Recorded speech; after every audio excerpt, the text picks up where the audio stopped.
All right, so the year was 2008. I'm sure y'all remember the bubble. Everything was haywire, right? So around, I want to say 2009, I decided like it's about time to grab a piece of property. I saw what was going on. Like the prices were just, real estate was in the dumps, right? So I was like, okay, it's time to get moving. So I started working on my credit. My credit was decent. It wasn't anything major, but I decided like it was time for me to make a real move. So 2010 comes. I started looking for property.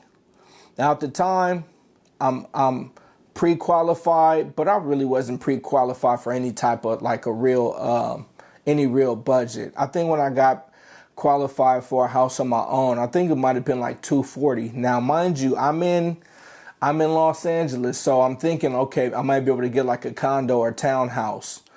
So I didn't qualify for a lot, but it was, the real estate market was that much in dumps, right?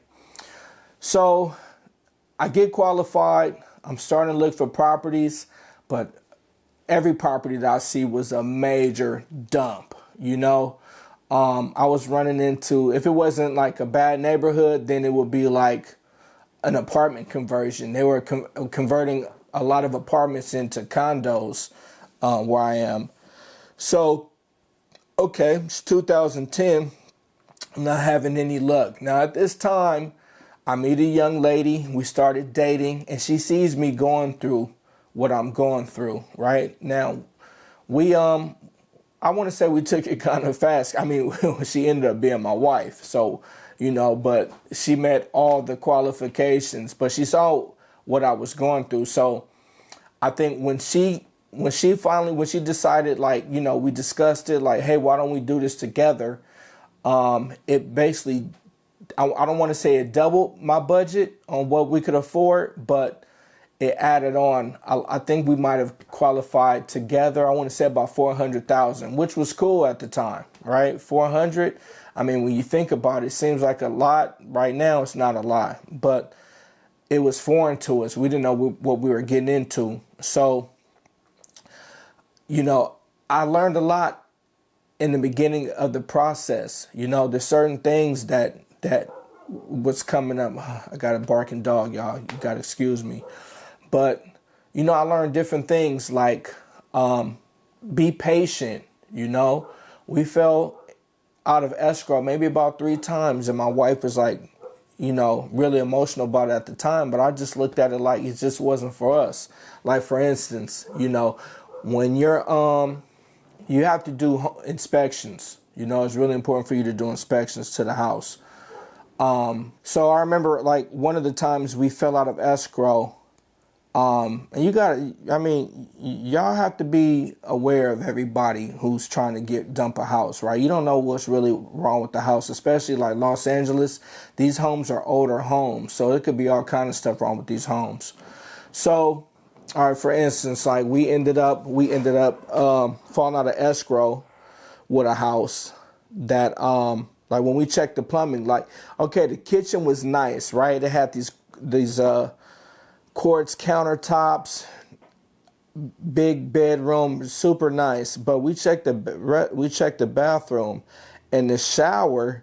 We turned the shower on. The shower didn't have any pipes connected to anything. We found out once we went under the house that it was just all the water from the shower was just draining onto the, into the crawl space. It didn't go anywhere. It didn't drain out anywhere. So that was a red flag, So, the people selling the house was like, hey, we'll fix it.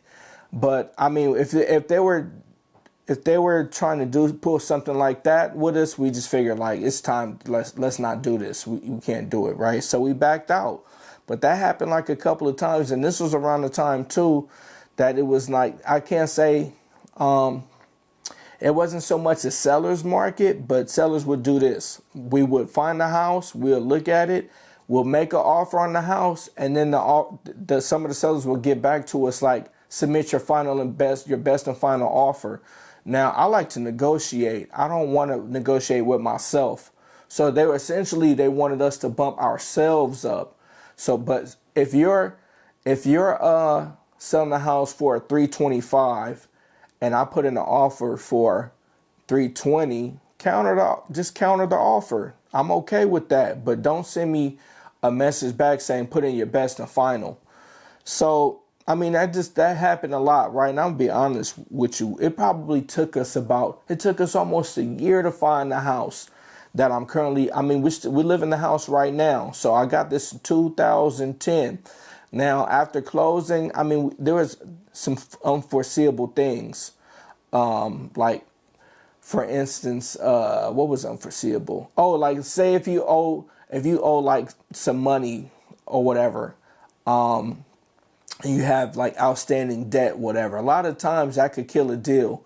Like for instance, I was leasing a Charger at the time, and that was almost getting in the way. But the loan officer said, "Okay, it's real important. Let's get rid of these payments, and then we could, you'll be good when it comes time to the financing." So it was like all these little unforeseeable things, but it's just part of the game.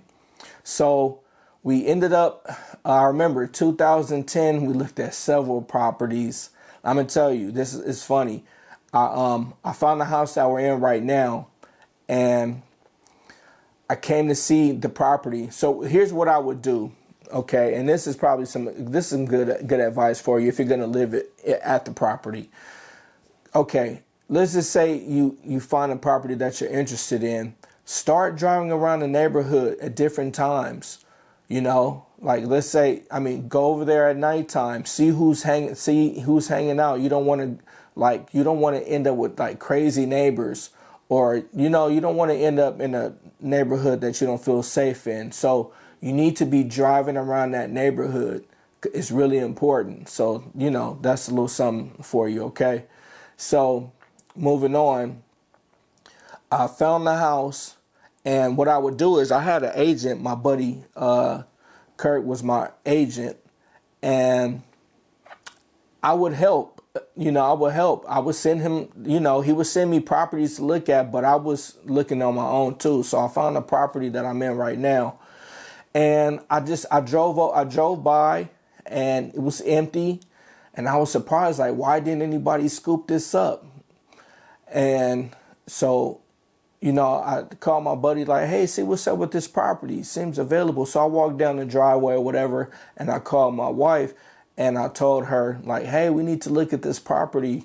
And her first question was like, what's wrong with it? Like, why is it available? Like, what's wrong? Right. And I understand why she was thinking that, because it was just like, we couldn't believe it. You know what I mean? Everything was getting scooped up, and this came on the market. So, we put our offer in, and our offer was accepted. Right. So 2010, I ended up getting the keys on my birthday. My birthday is December 21st. So I remember we ended up getting the keys, and we moved in. Young couple. We didn't have, we had furniture, but we had furniture from her old apartment. So we had a lot to buy. Right. I'm just telling you. Like when you're in a new place, you're not even thinking of these expenses. Like for instance, you move into a new spot. We had to buy a washer and dryer. We got a fridge. We got a dishwasher. So here's what I can say about the fridge part. Right, if you got time, like where I am, there's always people selling like used appliances, right? So we just we couldn't afford to just buy everything brand new. The washer and dryer was brand new, but as far as like the fridge and the stove, we found somebody selling, we found a place that sold used appliances. So we were out about, I want to say maybe $800-900 for both. Now a fridge right now, a good fridge is like $2,000 right now. They're really expensive. So so we paid, I want to say $325 for the house. Fast forward around 2022, when I was checking the comps, our house got to be about, I want to say, about 930. Now, I live in a small house, right? You'd laugh if you would see the houses in Los Angeles and how small they are. But I'm just saying the supply and demand is there. So we ended up, 325, up to 930. Now that number is really six, but I've refied the house a couple of times to pay some bills. I always treat a house like it's my personal bank. Okay. Instead of going to the bank and getting a loan for whatever amount of money or whatever, I mean, I pull it out my house. You know what I'm saying? And yeah, that's how we do that. I mean, you're not gonna pay taxes on that money when you refi the house and take whatever out that you're gonna do. Now, in hindsight, I wish I would have bought more real estate. Like, for example, my next door neighbor, he bought his house for, I want to say, $425 or $450 a few years ago. His house was even appraising higher than mine. I want to say his got up to be about $950. So in hindsight, if I would have done it different, honestly, on paper, my wife and I would be millionaires off of two properties, So I wish I would have done it different, but you can't cry over spilled milk, So I'll be coming back, touching back on stuff that I missed or whatever on how to buy a house, or at least, what I think is the best way. And I want to continue bringing you content like this. I know you could do it. If I did it, I know you can do it. All right. I want you to hit that like and subscribe button, And again, I'll be back soon with another video. Peace.